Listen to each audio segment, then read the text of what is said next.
त्रिदलं त्रिगुणाकारं त्रिनेत्रं च त्रिधायुधं त्रिजन्म पापसंहारम् एकबिल्वं शिवार्पणम् त्रिशाकै बिल्वपत्रैश्च अच्छिदै कोमलैः शुभै तव पूजां करिष्यामि एकबिल्वं शिवार्पणम् कोटिकन्या महादानं तिलपर्वतकोटयः काञ्चनं क्षीरदानेन एकबिल्वं शिवार्पणम् काशीक्षेत्रनिवासं च कालभैरवदर्शनम् प्रयागे माधवं दृष्ट्वा एकबिल्वं शिवार्पणम् इन्दुवारे व्रतं स्थित्वा निराहारो महेश्वरः नक्तं हौष्यामि देवेश एकबिल्वं शिवार्पणम् रामलिङ्गप्रतिष्ठा च वैवाहिककृतं तथा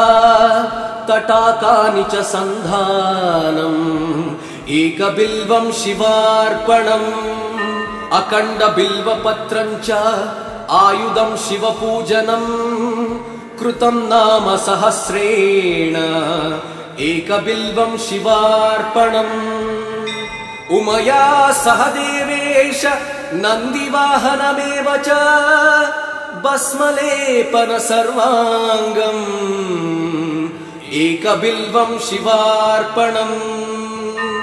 सालग्रामेण विप्राणां तटाकं दशकूपयो यज्ञकोटिसहस्रश्च एकबिल्वं शिवार्पणम् दन्तिकोटिसहस्रेषु अश्वमेधशतक्रतौ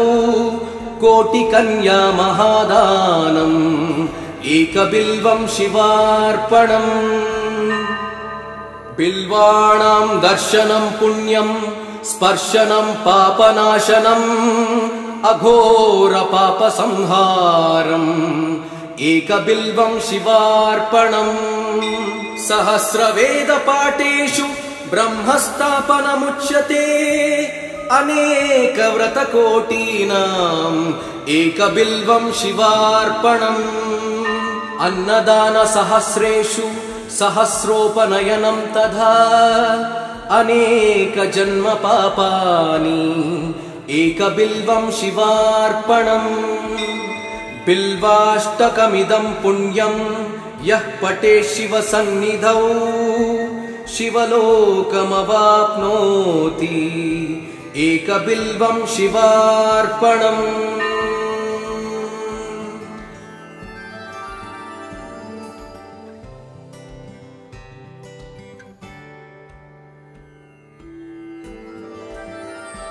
त्रिदलं त्रिगुणाकारं त्रिनेत्रं च त्रिधायुधं त्रिजन्म पापसंहारम् एकबिल्वं शिवार्पणम् त्रिशाकै बिल्वपत्रैश्च अच्छिदै कोमलैः शुभै तव पूजां करिष्यामि एकबिल्वं शिवार्पणम् कोटिकन्या महादानं तिलपर्वतकोटयः काञ्चनं क्षीरदानेन एकबिल्वं शिवार्पणम् काशीक्षेत्रनिवासं च कालभैरवदर्शनम् प्रयागे माधवं दृष्ट्वा एकबिल्वं शिवार्पणम् इन्दुवारे व्रतं स्थित्वा निराहारो महेश्वरः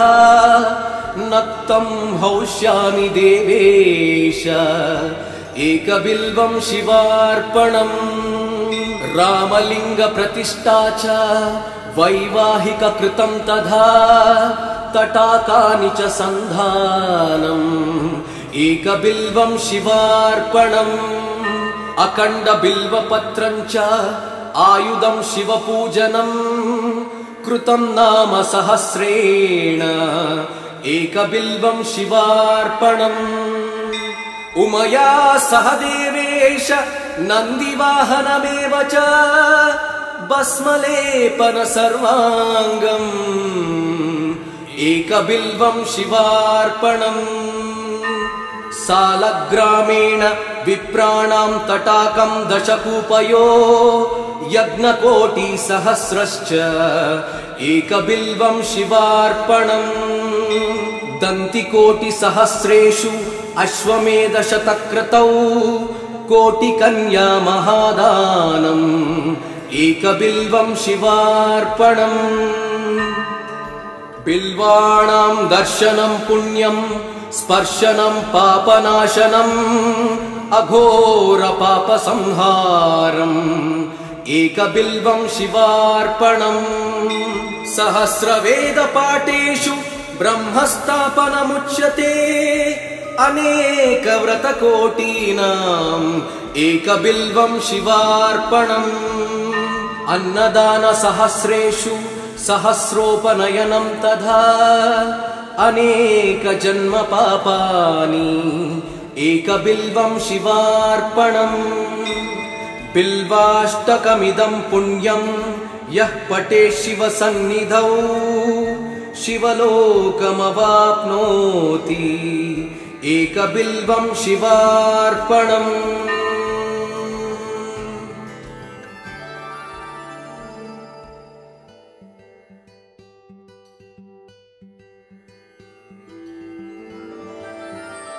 त्रिदलं त्रिगुणाकारं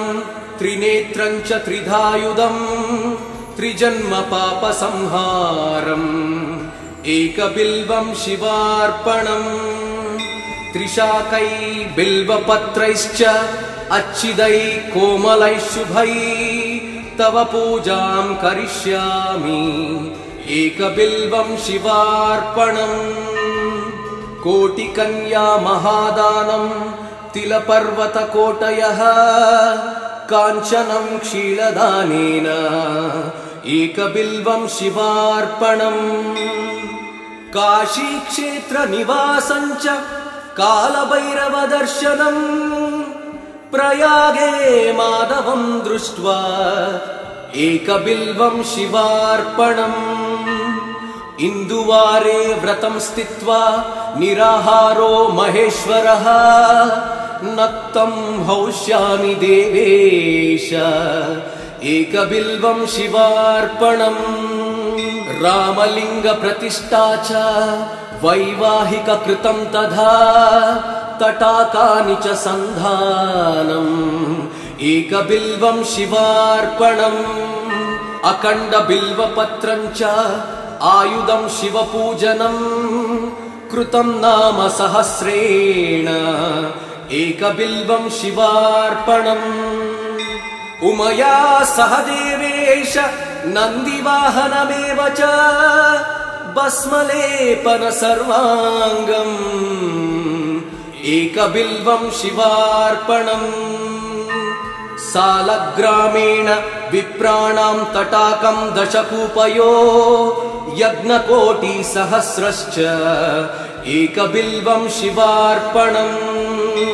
दन्तिकोटिसहस्रेषु अश्वमेधशतक्रतौ कोटिकन्या महादानम् एकबिल्वं शिवार्पणम् बिल्वाणां दर्शनं पुण्यं स्पर्शनं पापनाशनम् अघोर पापसंहारम् एकबिल्वं शिवार्पणम् सहस्रवेदपाठेषु ब्रह्मस्थापनमुच्यते अनेकव्रतकोटीनाम् एकबिल्वं शिवार्पणम् अन्नदानसहस्रेषु सहस्रोपनयनं तथा अनेकजन्म पापानि एकबिल्वं शिवार्पणम् बिल्वाष्टकमिदं पुण्यं यः पठेत् शिवसन्निधौ शिवलोकमवाप्नोति एकबिल्वं शिवार्पणम्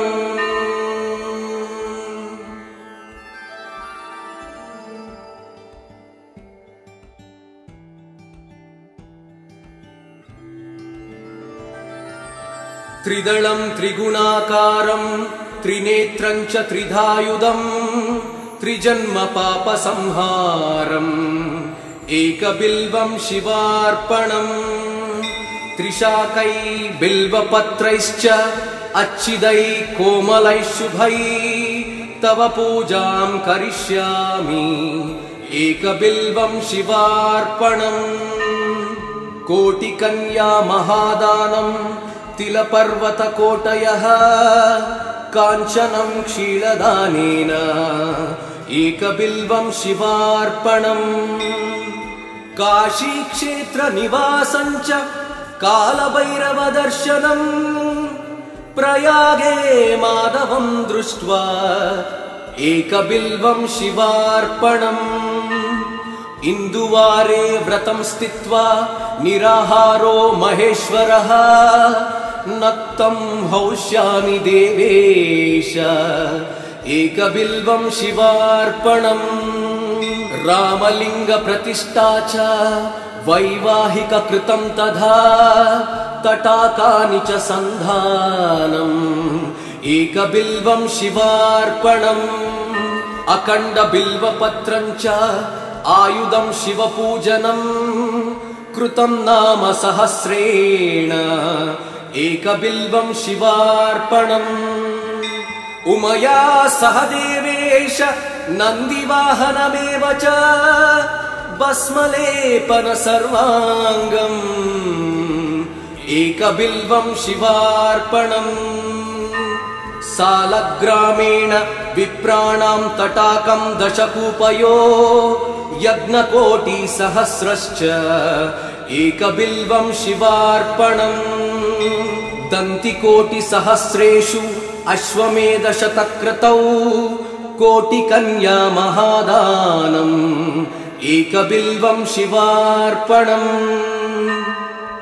बिल्वाणां दर्शनं पुण्यं स्पर्शनं पापनाशनम् अघोरपापसंहारम्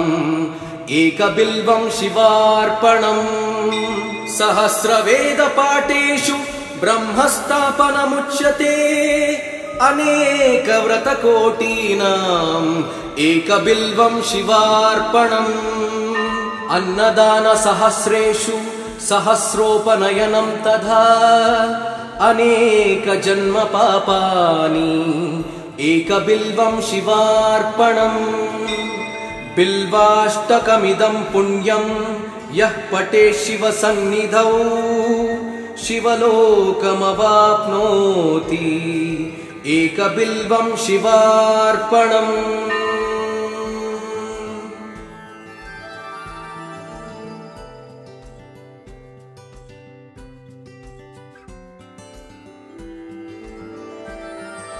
त्रिदलं त्रिगुणाकारं त्रिनेत्रं च त्रिधायुधं त्रिजन्मपापसंहारम् एकबिल्वं शिवार्पणम् त्रिशाकै बिल्वपत्रैश्च अच्छिदै कोमलैः शुभै तव पूजां करिष्यामि एकबिल्वं शिवार्पणम् कोटिकन्या महादानं तिलपर्वतकोटयः काञ्चनं क्षीरदानेन एकबिल्वं शिवार्पणम् काशीक्षेत्रनिवासं च कालभैरवदर्शनम् प्रयागे माधवं दृष्ट्वा एकबिल्वं शिवार्पणम् इन्दुवारे व्रतं स्थित्वा निराहारो महेश्वरः नक्तं हौष्यामि देवेश एकबिल्वं शिवार्पणम् रामलिङ्गप्रतिष्ठा च वैवाहिककृतं तथा तटाकानि च सन्धानम् एकबिल्वं शिवार्पणम् अखण्डबिल्वपत्रं च आयुधं शिवपूजनम् कृतं नाम सहस्रेण एकबिल्वं शिवार्पणम् उमया सह देवेश नन्दिवाहनमेव च भस्मलेपन सर्वाङ्गम् एकबिल्वं शिवार्पणम् सालग्रामेण विप्राणां तटाकं दशकूपयो यज्ञकोटिसहस्रश्च एकबिल्वं शिवार्पणम् दन्तिकोटिसहस्रेषु अश्वमेधशतक्रतौ कोटिकन्या महादानम् एकबिल्वं शिवार्पणम् बिल्वाणां दर्शनं पुण्यं स्पर्शनं पापनाशनम् अघोरपापसंहारम् एकबिल्वं शिवार्पणम् सहस्रवेदपाठेषु ब्रह्मस्थापनमुच्यते अनेकव्रतकोटीनाम् एकबिल्वं शिवार्पणम् अन्नदानसहस्रेषु सहस्रोपनयनं तथा अनेकजन्मपापानि एकबिल्वं शिवार्पणम् बिल्वाष्टकमिदं पुण्यं यः पठेत् शिवसन्निधौ शिवलोकमवाप्नोति एकबिल्वं शिवार्पणम्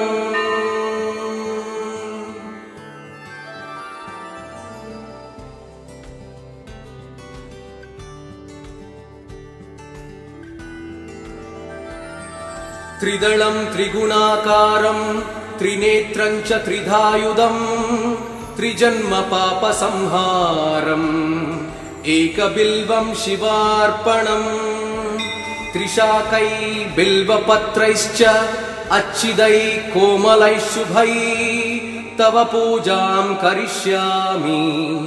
एकबिल्वं शिवार्पणम् कोटिकन्या महादानं तिलपर्वतकोटयः काञ्चनं क्षीरदानेन एकबिल्वं शिवार्पणम् काशीक्षेत्रनिवासं च कालभैरवदर्शनम् प्रयागे माधवं दृष्ट्वा एकबिल्वं शिवार्पणम् इन्दुवारे व्रतं स्थित्वा निराहारो महेश्वरः नक्तं हौष्यामि देवेश एकबिल्वं शिवार्पणम् रामलिङ्गप्रतिष्ठा च वैवाहिककृतं तथा तटाकानि च सन्धानम् एकबिल्वं शिवार्पणम् अखण्डबिल्वपत्रं च आयुधं शिवपूजनं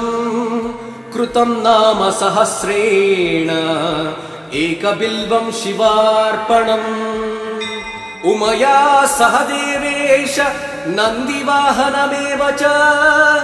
भस्मलेपन सर्वाङ्गम् एकबिल्वं शिवार्पणम्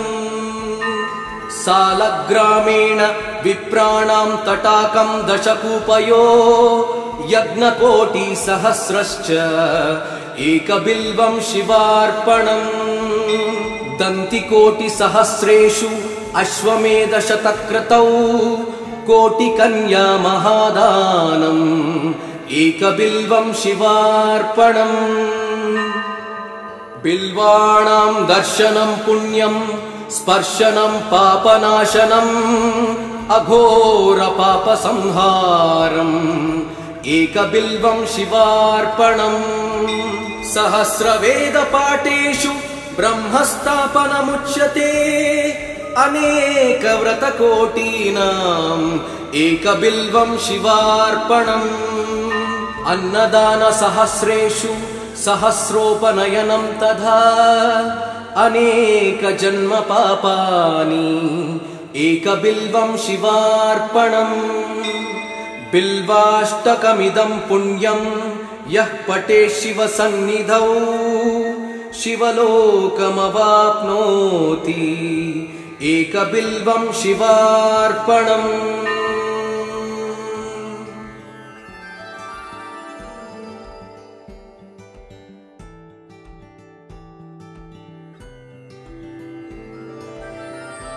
त्रिदलं त्रिगुणाकारं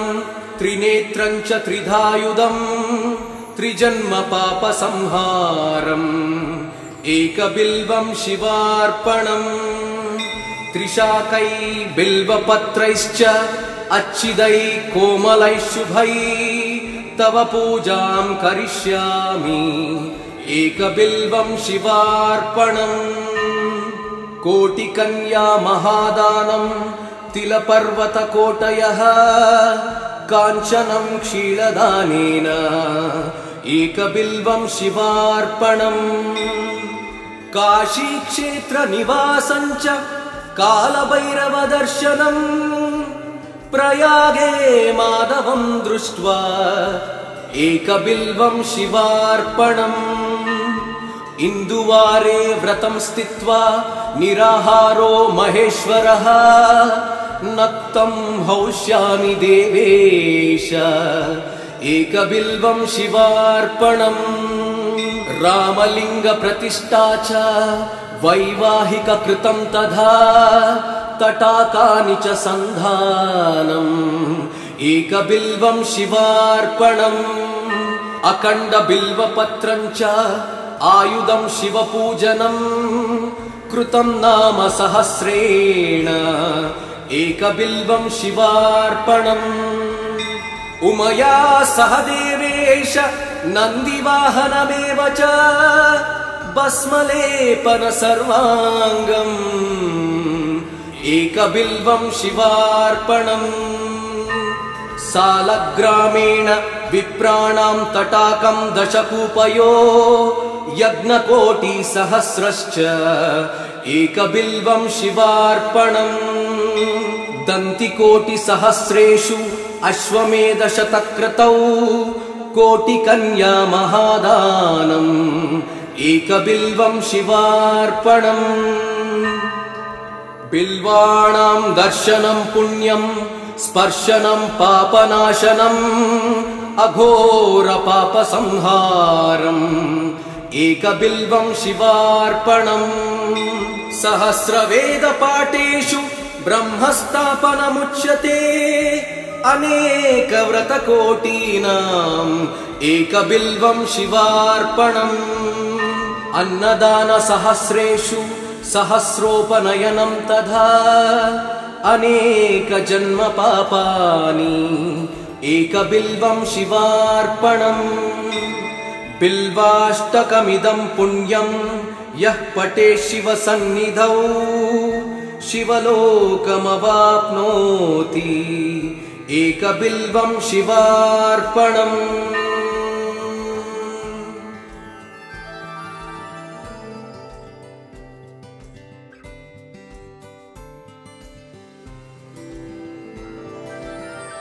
त्रिदलं त्रिगुणाकारं त्रिनेत्रं च त्रिधायुधं त्रिजन्मपापसंहारम् एकबिल्वं शिवार्पणम् त्रिशाकै बिल्वपत्रैश्च अच्छिदै कोमलैः शुभै तव पूजां करिष्यामि एकबिल्वं शिवार्पणम् कोटिकन्या महादानं तिलपर्वतकोटयः काञ्चनं क्षीरदानेन एकबिल्वं शिवार्पणम् काशीक्षेत्रनिवासं च कालभैरवदर्शनम् प्रयागे माधवं दृष्ट्वा एकबिल्वं शिवार्पणम् इन्दुवारे व्रतं स्थित्वा निराहारो महेश्वरः नक्तं हौष्यामि देवेश एकबिल्वं शिवार्पणम् रामलिङ्गप्रतिष्ठा च वैवाहिककृतं तथा तटाकानि च सन्धानम् एकबिल्वं शिवार्पणम् अखण्डबिल्वपत्रं च आयुधं शिवपूजनम् कृतं नाम सहस्रेण एकबिल्वं शिवार्पणम् उमया सह देवेश नन्दिवाहनमेव च भस्मलेपन सर्वाङ्गम् एकबिल्वं शिवार्पणम् सालग्रामेण विप्राणां तटाकं दशकूपयो यज्ञकोटिसहस्रश्च एकबिल्वं शिवार्पणम् दन्तिकोटिसहस्रेषु अश्वमेधशतक्रतौ कोटिकन्या महादानम् एकबिल्वं शिवार्पणम् बिल्वाणां दर्शनं पुण्यं स्पर्शनं पापनाशनम् अघोर पापसंहारम् एकबिल्वं शिवार्पणम् सहस्रवेदपाठेषु ब्रह्मस्थापनमुच्यते अनेकव्रतकोटीनाम् एकबिल्वं शिवार्पणम् अन्नदानसहस्रेषु सहस्रोपनयनं तथा अनेकजन्म पापानि एकबिल्वं शिवार्पणम् बिल्वाष्टकमिदं पुण्यं यः पठेत् शिवसन्निधौ शिवलोकमवाप्नोति एकबिल्वं शिवार्पणम्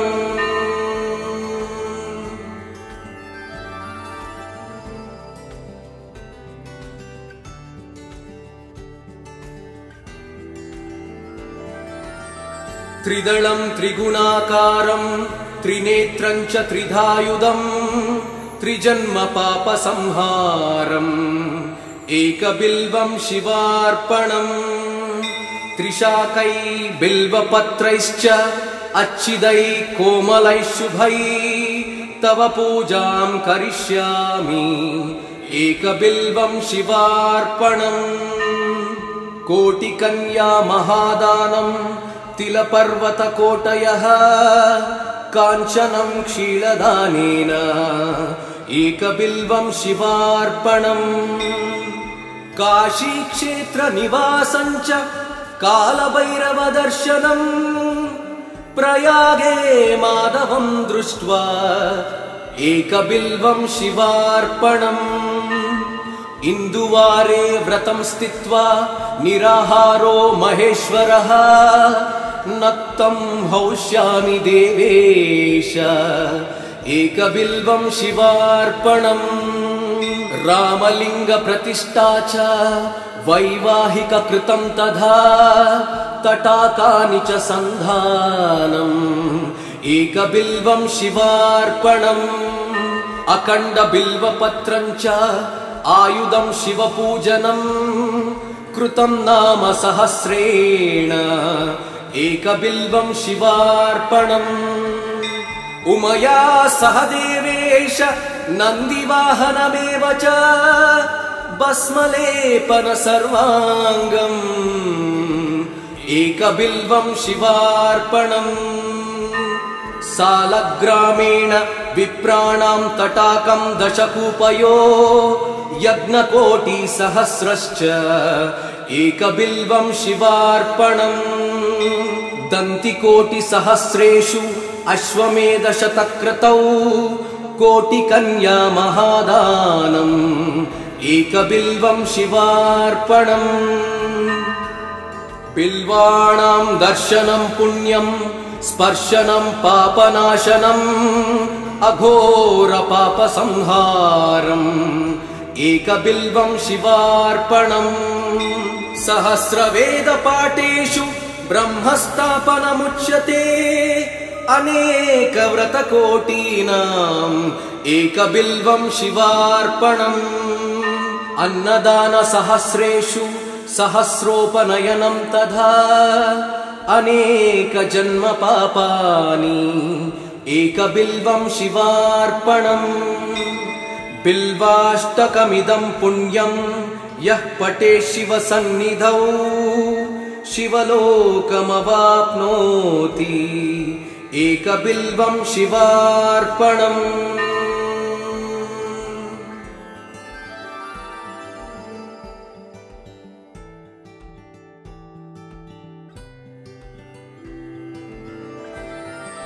त्रिदलं त्रिगुणाकारं त्रिनेत्रं च त्रिधायुधं त्रिजन्म पापसंहारम्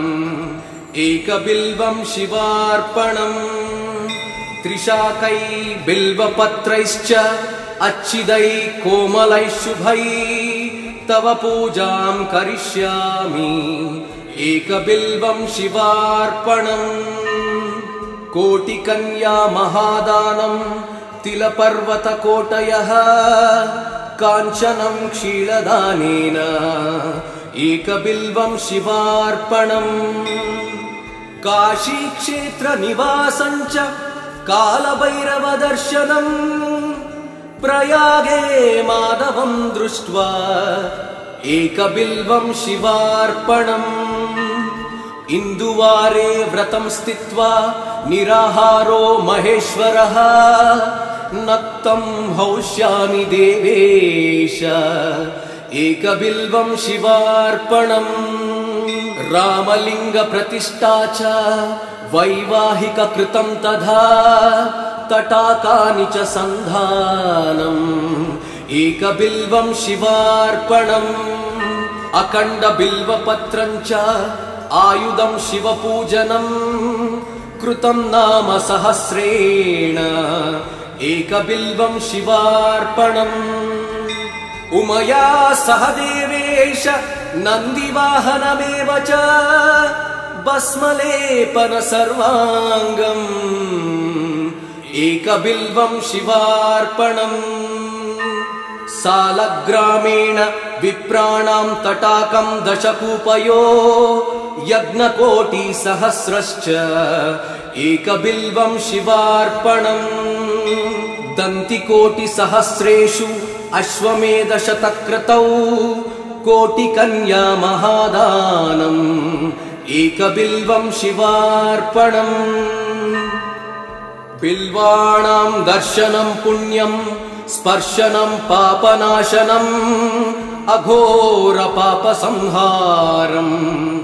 एकबिल्वं शिवार्पणम् सहस्रवेदपाठेषु ब्रह्मस्थापनमुच्यते अनेकव्रतकोटीनाम् एकबिल्वं शिवार्पणम् अन्नदानसहस्रेषु सहस्रोपनयनं तथा